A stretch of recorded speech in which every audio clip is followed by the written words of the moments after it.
Assalamu alaikum masu sauraronmu, barkanmu da sake saduwa a cikin wannan shiri na tsokaci.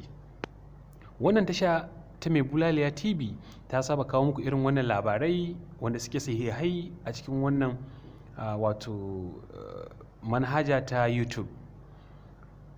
A jiya ne muke samun labarin cewar jarumi na fina-finan Hausa Adam A. Zango ya ɗauki nauyin karatun ɗalibai guda 101.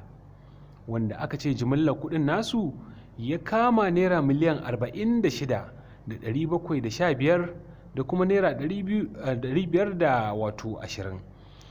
Babu shakka wannan labari ya cika dukkanin social media. Wasu na gaskata wannan al'amari yayin da wasu suke musanta faruwar wannan al'amari. Kuma me ke faruwa? Ku biyo mu a wannan tasha tamu ta Mai Bulaliya TV domin ku tabbatar da abin da yake na gaskiya a cikin wani al'amari. Kuma menene duk inda ka ji an ce wani ya yi abin alkhairi, maimakon kai ma ka musa, kai ma sai ka kokari ka yi domin a yabe ka. Babu shakka in har ta tabbata gaskiya ne bawan Allah na ya ɗauki nauyin ɗalibai guda 101 na tsawon shekara 3 a ƙaramar hukumar Zaria, kamar yadda labarai suka cika manhajar Instagram da Facebook, ana yama didi ana ta maimaita wannan.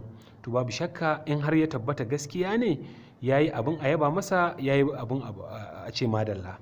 Muna fatan waɗansu ire-irensa waɗanda suke jarumai da kuma maza da mata wanda suke cikin waccan masana'anta ta shirya fina-finai, su ma za su yi koyi da wannan bawan Allah da ma waɗanda ba sa ciki. Mun gode, sai mun sake saduwa da ku a cikin wani sabon shirin a kan tashar Mai Bulaliya TV a YouTube.